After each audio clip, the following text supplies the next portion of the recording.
오늘 말씀은 고린도전서 2장입니다. 성령의 나타나심과 능력이라는 주제로 말씀을 전하겠습니다. 바울은 세상 속에 있는 하나님의 교회는 어떻게 하든지 간에 하나가 되어야 한다고 했습니다. 그래야만 세상 속에 하나님의 나라를 세울 수 있기 때문입니다. 문제 많기로 소문난 고린도란 지역에 세워진 고린도 교회도 당연히 그러해야 했습니다. 그렇지만 고린도 교회 성도들은 개인적으로 복음에 확실했던 것으로 보였는데 공동체적 관계에서는 그렇지가 못했습니다. 그래서 바울은 십자가의 도를 이야기하면서 개인의 주장을 내려놓고 서로 하나가 되는 것, 그것이 진정한 지혜요 능력이라고 했습니다. 바울은 자신의 삶을 복음에 접목했던 경험을 이렇게 표현합니다. 1절, 형제들아, 내가 너희에게 나아가 하나님의 증거를 전할 때에 말과 지혜의 아름다운 것으로 아니하였나니. 자신은 지체들에게 나아갈 때 말과 지혜의 아름다운 것으로 하지 않았다고 합니다.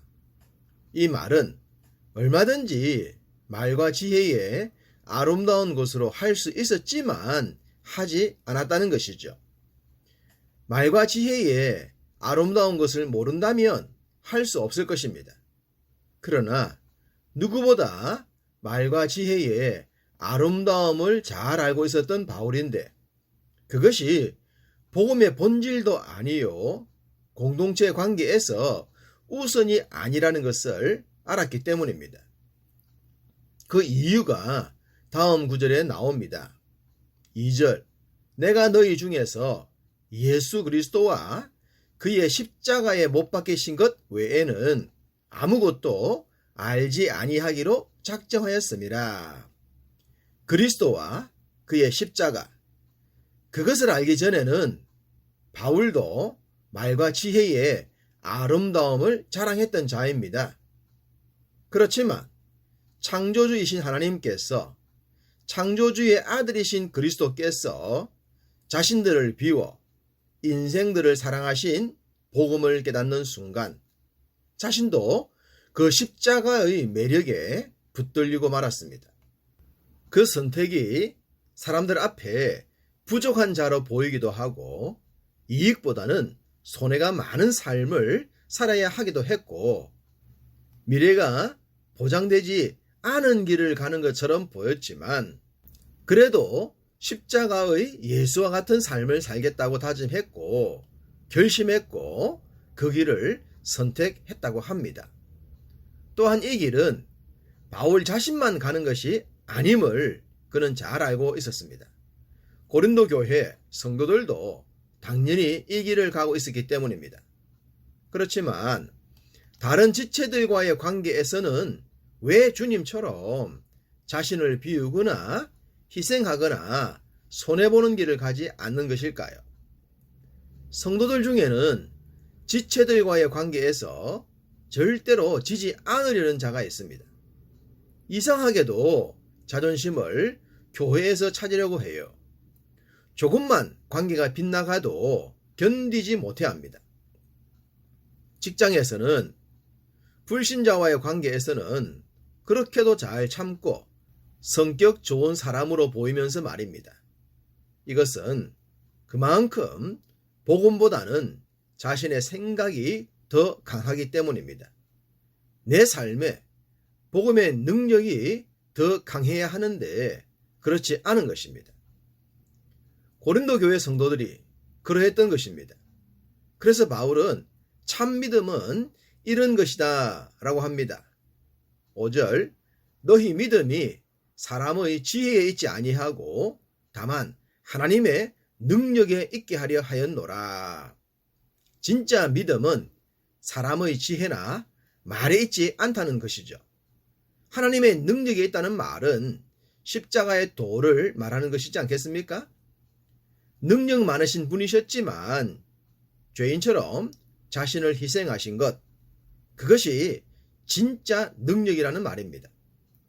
능력, 힘이란 상대를 이기는 것이 아니라 옳은 것을 옳게 실행할 수 있는 것입니다. 진짜 강자는 상대를 제압할 수 있는 힘을 가지고 있으면서도 그 힘을 남용하거나 엉뚱한 데 사용하지 않고 필요한 곳에 서는 자입니다. 그들이 진짜 믿음의 사람이지 않겠습니까?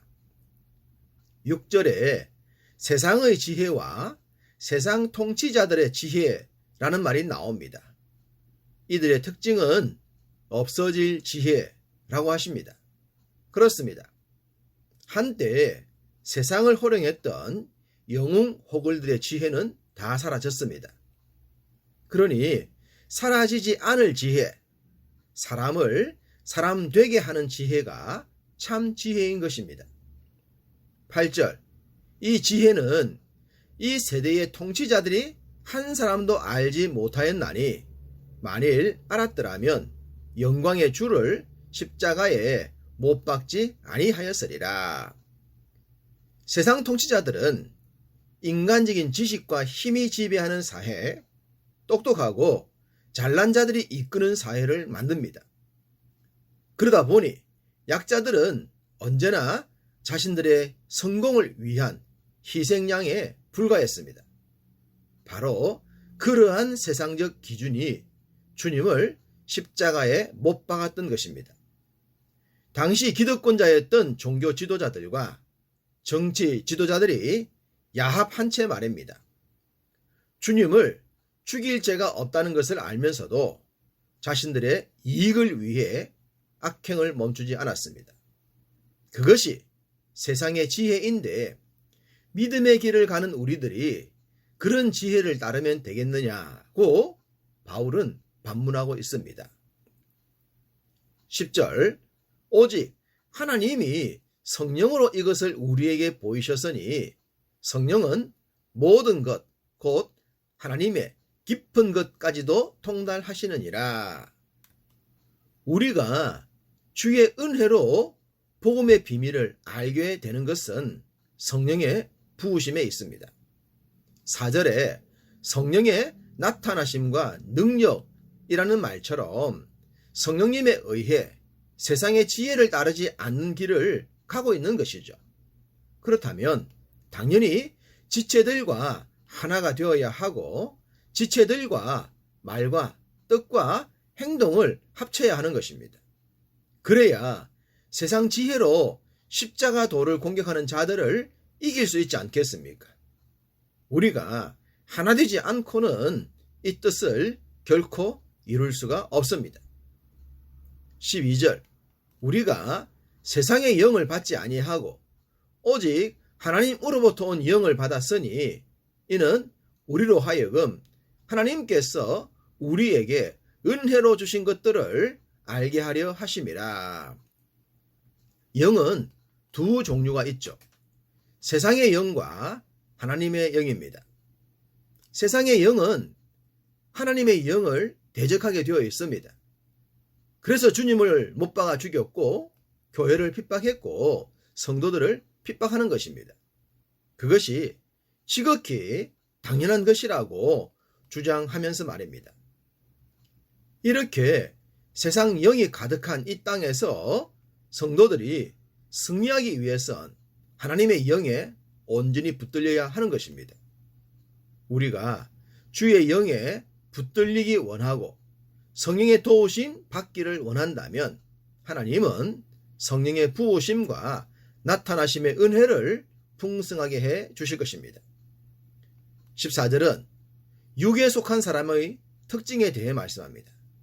당연히 세상에서 인정받고 세상을 위해 살며 세상적인 논리와 가르침을 따라 사는 자들이겠죠. 그에 반해 반대편에 설 자에 대해서도 말씀합니다. 15절, 신령한 자는 모든 것을 판단하나 자기는 아무에게도 판단을 받지 아니하느니라. 신령한 자, 곧 성령의 이끄심을 받는 자들은 판단의 능력을 가졌다고 합니다. 세상은 자신들이 판단받는 사실을 모릅니다. 진짜 옳고 그름을 모르기 때문이죠. 반면 신령한 자들은 옳은 것을 옳게 볼 수 있기에 불신자들을 판단하게 된다고 하십니다. 바울은 믿는 우리들이 16절에 그리스도의 마음을 가졌다고 합니다. 그리스도의 마음이란 곧 하나님의 마음이지 않겠습니까?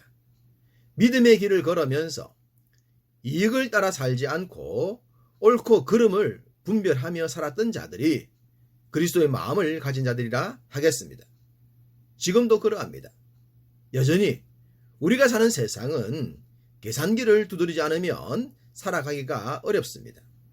그러나 우리의 계산법은 세상 통치자들과 지혜자들의 방법과는 달라야 합니다. 그래야만 그들과 다른 길을 갈 수 있고 그들과 다른 결과를 얻게 될 것입니다. 그러므로 날마다 옳고 바른 선택을 통해 그리스도의 마음을 삶의 영역 전체에서 잘 적용해 나가시기를 주님의 이름으로 축복합니다.